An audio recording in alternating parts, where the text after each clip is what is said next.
Assalamualaikum warahmatullahi wabarakatuh. Halo rekan-rekan guru semuanya, ketemu lagi kita di program Semangat Guru 2.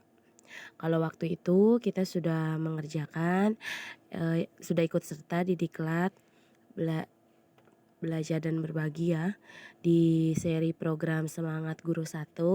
Nah, sekarang kita ketemu lagi di BIMTEK atau diklat Semangat Guru 2.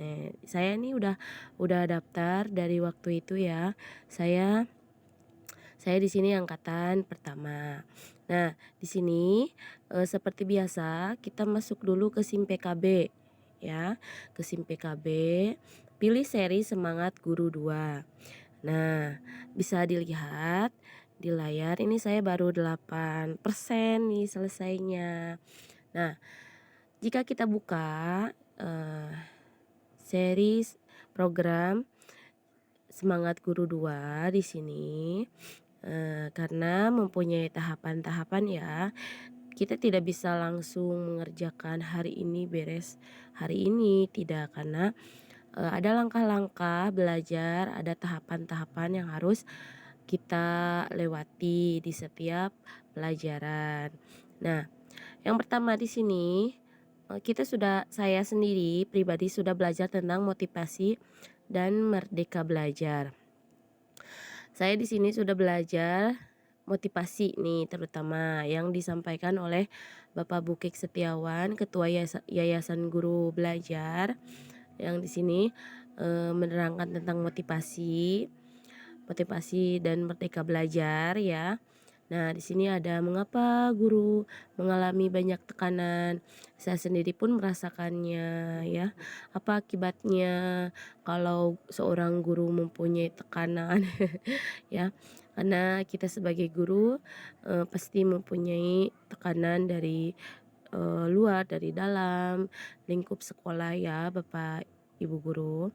Nah, coba kita bisa lihat di sini saya sudah melakukan pre-assessment, terus juga sudah melewati kuis pre-assessment, ada lembar aksi juga. Nah, di sini untuk lembar aksi saya sudah mengisi yang materialnya. Ini lembar aksi satunya bisa diunduh oleh Bapak Ibu guru sekalian. Nah, coba kita lihat apa sih isi dari lembar aksi itu. Nah, ini dia. Melakukan refleksi belajar. Ini lembar aksi 2 ya, kebetulan ini lembar aksi 2. Untuk lembar aksi satunya, nih coba kita lihat ya. Untuk lembar aksi satunya, karena ini harus di-download dulu ya. Nah, ini lembar aksi melakukan refleksi mengajar. Di sini kita bisa isi nama saya Diana Nur Asputri, asal sekolah dari SDN 2 Cibodas, Cikajang, Kabupaten Garut. Di sini ada pernyataan. Pernyataan tentang nomor 1, guru menangani puluhan murid dengan beragam karakteristik pada waktu yang bersamaan. Iya, jawabannya iya ya. Karena saya sendiri mengajar kelas 1, itu puluhan murid yang saya ajar itu sangat beragam ya. Tidak sama sifat, watak, karakteristiknya. Nah, kita harus menangani puluhan murid pada waktu yang bersamaan, tapi beragam karakteristiknya. Itu iya ya, jawaban saya sendiri. Terus nomor 2, guru menangani puluhan murid dengan beragam karakteristik pada waktu yang bersamaan. Itu masih sama soalnya, iya juga. Guru menghadapi puluhan orang tua dengan beragam karakteristik, iya juga. Karena setiap orang tua itu tidak mempunyai karakteristik yang sama ya, berbeda-beda juga. Guru menghadapi tuntutan dari manajemen pendidikan untuk mencapai target sekolah, madrasah, pemerintah daerah, dan pusat. Iya, iya, sangat iya ya, tuntutan ya Bu ya, karena kita sebagai seorang guru. Guru perlu beradaptasi dengan sejumlah perubahan seperti kebijakan, isu sosial, teknologi, dan banyak lagi. Jawaban saya sendiri pribadi iya. Karena di abad ke-21 ini guru tidak bisa Bu, kalau misalkan tidak menggunakan teknologi ya. Kita harus, beradaptasi dengan kebijakan, isu sosial, teknologi, dan banyak lagi. Untuk pertanyaannya 6, guru memadukan tuntutan kurikulum dengan kebutuhan murid.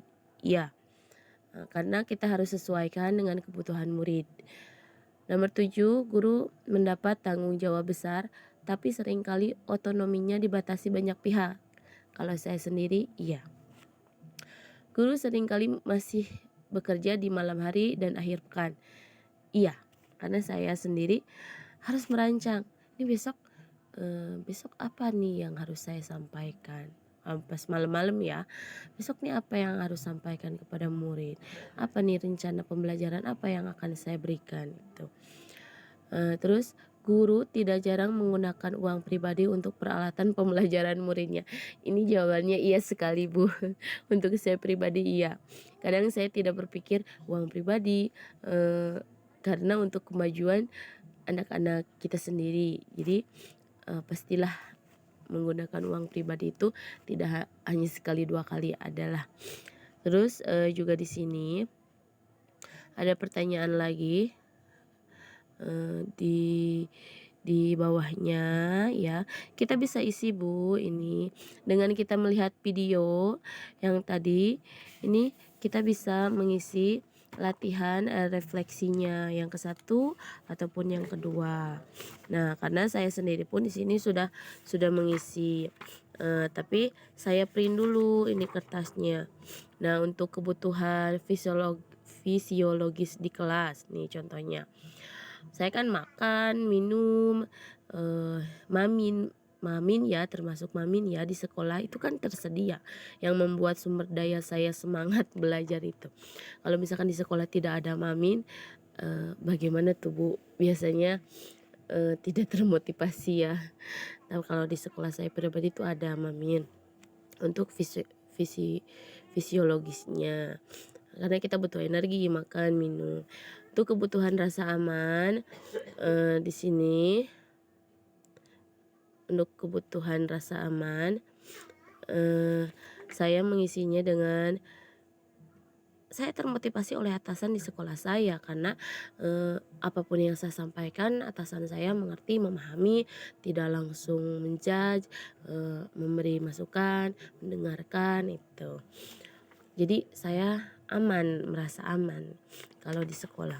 Untuk kebutuhan relasional ya, relasionalnya jawaban saya itu, saya membangun relasi dengan sangat baik antara guru dan murid, bahkan orang tua murid.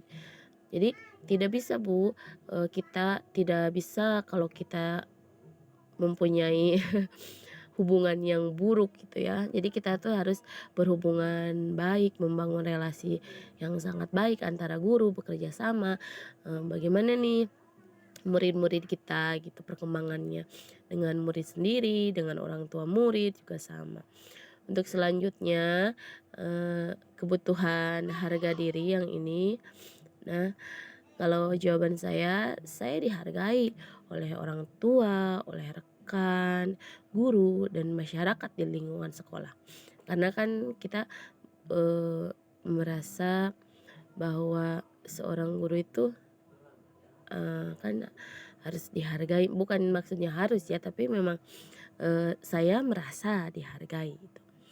Untuk kebutuhan aktualisasi diri, saya memberikan layanan pada masyarakat di lingkungan sekolah agar ilmu yang saya punya itu bermanfaat bagi semua. Misalkan di lingkungan masyarakat ada yang bertanya, bagaimana, apa yang harus dilakukan itu, saya berbagilah. Oke, di sini juga masih banyak lagi, yang harus kita pelajari. Ini aksi 1 dan juga ada aksi 2-nya. Nah, di sini kita kembali lagi. Nah ya, setelah mengerjakan lembar aksi 1 dan 2, kita, kan kita kan melihat dari webinar ini ya, menonton ya, jadi saya bisa mengisi. Nah, Setelah melihat, mengisi aktivitas 1, lembar aktivitas 2, barulah kita bisa next topik, yaitu latihan mandiri nih. Kita harus mendokumentasikan, membuat video. Nah, inilah video yang saya buat, yang bisa saya sampaikan tentang, refleksi, ya, yang saya ambil pelajaran. Dicukupkan sekian untuk pembuatan video kali ini. Tetap semangat Bapak Ibu guru, ayo, kita bereskan semangat guru 2 ini. Wassalamualaikum warahmatullahi wabarakatuh. Terima kasih.